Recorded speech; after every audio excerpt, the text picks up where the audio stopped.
अस्सलामुअलैकुम दोस्तों, मैं हूं उमैस मुनीर। आप देख रहे हैं हमारा यूट्यूब चैनल।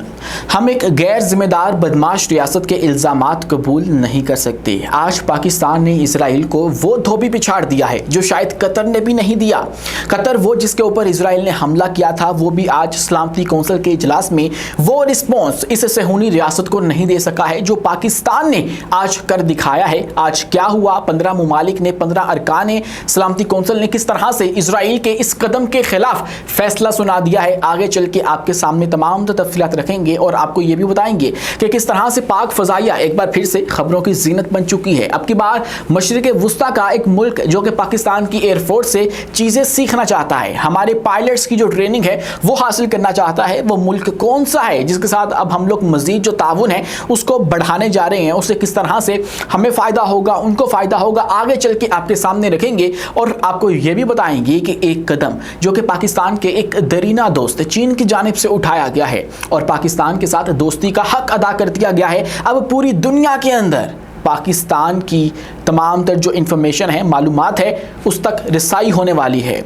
ये कैसे मुमकिन होगा? अब कौन सा बहुत बड़ा गेम चेंजर मंसूबा पाकिस्तान और चीन के मबैन शुरू होने जा रहा है, जिसके हवाले से कहा जा रहा है कि $400 मिलियन की ये सरमायाकारी होगी या ये मुआहिदा होगा जो कि अब हो चुका है। पाकिस्तान के अंदर एक फैक्ट्री लगाई जाएगी। ये किस चीज़ की फैक्ट्री होगी, आगे चल के इसकी तफसीलात भी आपके सामने रखेंगे। लेकिन उससे पहले हमारी आपसे दस्तबस्ता गुजारिश है कि इस चैनल को लाइक कीजिए, सब्सक्राइब कीजिए और बेल आइकन को लाजमी लगा दीजिए ताकि हर नई आने वाली वीडियो आप तक बर वक्त पहुंच सके।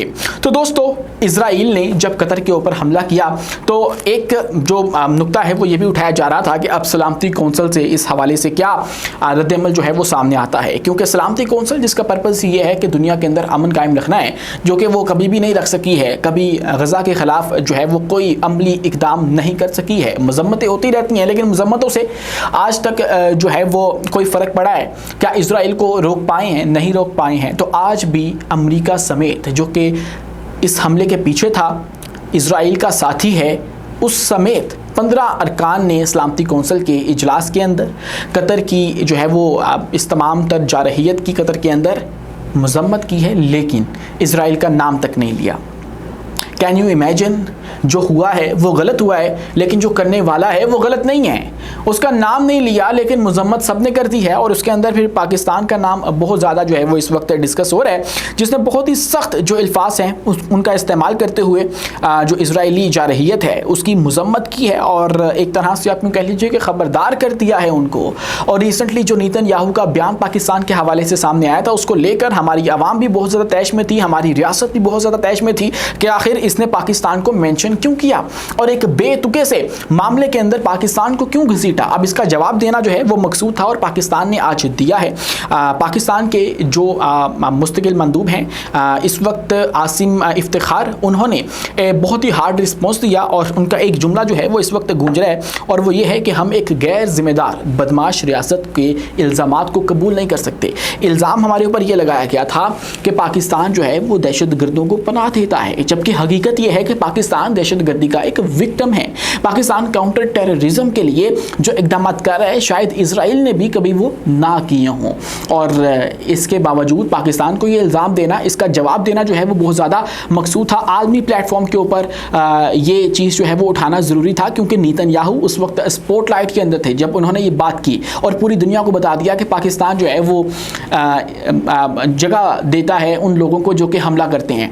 और बिन लादेन की बात करते हुए जब उन्होंने ये जुमला बोला तो उसका जवाब देते हुए जो पाकिस्तान के मुस्तकिल मंदूब हैं उन्होंने इसराइल को आड़े हाथों लिया है और कहा है कि वो एक काबिज है जो मजलूम बनने का ढोंग रचाता है, अक़वाम मुत्तहिदा की करारदादों की खिलाफ वर्जी करता है और गजा में रियासती दहशत गर्दी का मुर्तकिब हो रहा है। हम एक गैर जिम्मेदार बदमाश रियासत के इल्ज़ाम कबूल नहीं कर सकते जो दरअसल रियासती दहशत गर्दी की बदतरीन मिसाल का जो है वो मुर्तकिब है, जिसके हम गजा में और दर हकीकत कई दिहाइयों से मकबूजा फ़लस्तीनी इलाकों में गवाह हैं।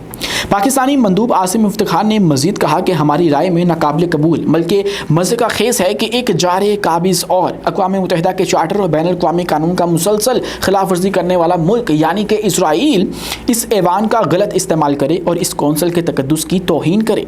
दूसरों पर उंगलियां उठाना और बेबुनियाद इल्ज़ामात लगाना दरअसल अपनी ही गैर कानूनी कार्रवाइयों और बैनुल अक़वामी कानून की खिलाफ वर्जियों को छुपाने की एक कोशिश है।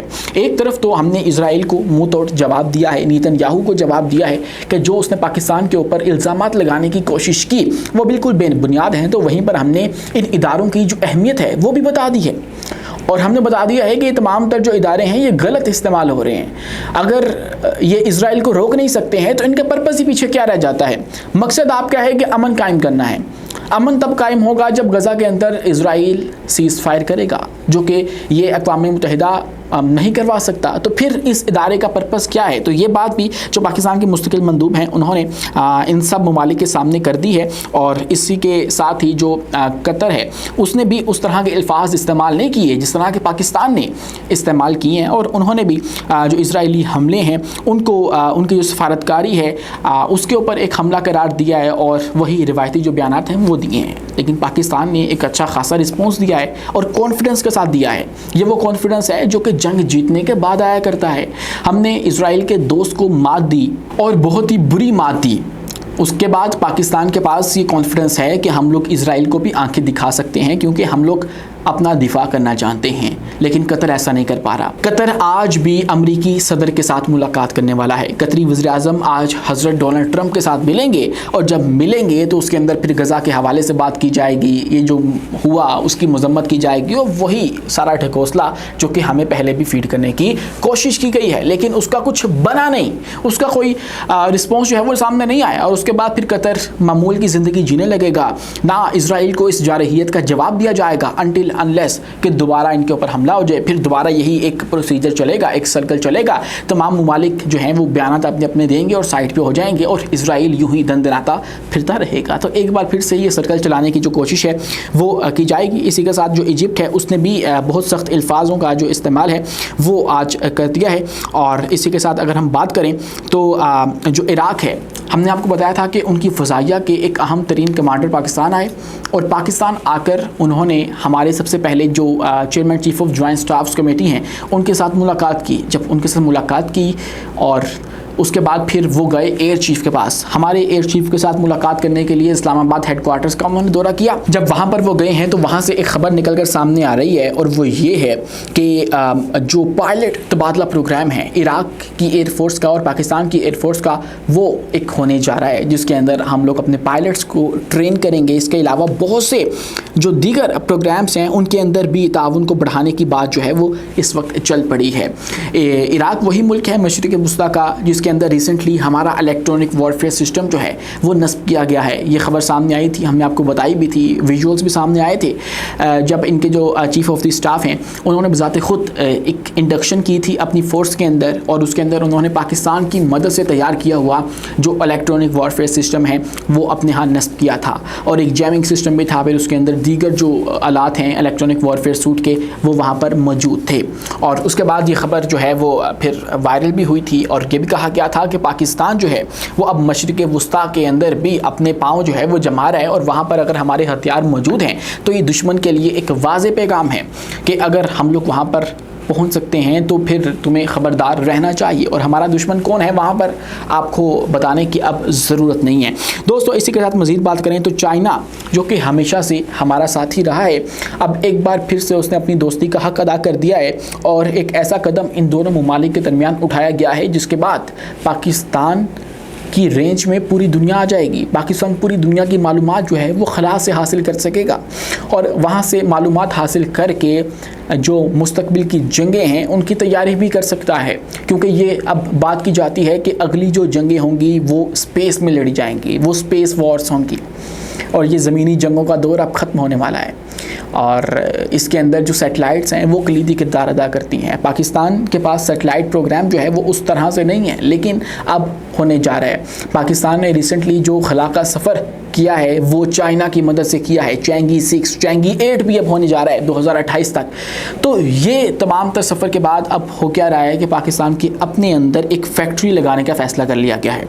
खबर मुलाहिजा कीजिए कि चीन का $400 मिलियन का मुआहिदा पाकिस्तान के साथ हो चुका है। पाकिस्तान ने चीन की सरकर्दा सैटेलाइट मैन्युफैक्चरिंग कंपनी पाईसेट के साथ $406.4 मिलियन का मुआहिदा कर लिया है, जिसके तहत पाकिस्तान में एक सैटेलाइट मैन्युफैक्चरिंग फैक्ट्री कायम की जाएगी और स्पार्को के साथ मिलकर एक और बेटल सैटेलाइट कॉन्स्टलेशन जो है वो भी तैयार की जाएगी।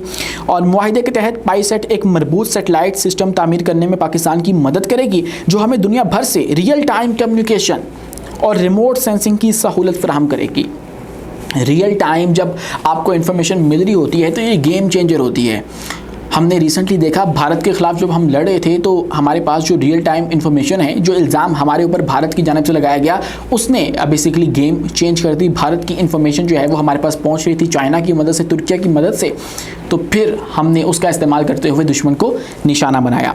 पहले मरहले में 20 सैटेलाइट्स का लॉन्च और ऑपरेशन, सैटेलाइट मैन्युफैक्चरिंग फैक्ट्री का क़याम और मावन सॉफ्टवेयर की तैयारी शामिल है। इसके अलावा पाईसेट तकनीकी मुआवनत भी फराहम करेगी ताकि पाकिस्तान सैटेलाइट मैन्युफैक्चरिंग ऑपरेशंस और एप्लीकेशंस में आज़ादाना सलाहियतें हासिल कर सके। और एक और अहम संग मील होगा जो कि पाकिस्तान और चाइना अबूर करने जा रहे हैं और इनकी दोस्ती जो है वो मज़ीद गहरी होगी। एक बात साबित हो जाती है कि पाक चीन दोस्ती सिर्फ फ़ज़ाओं तक महदूद नहीं है, ग्राउंड तक, ज़मीन तक महदूद नहीं है, इस कुरे अर्ज़ तक महदूद नहीं है। खलाक के अंदर भी मुस्तकबिल में जब कुछ भी होगा तो वहाँ पर भी पाक चीन दोस्ती कायम रहने वाली है।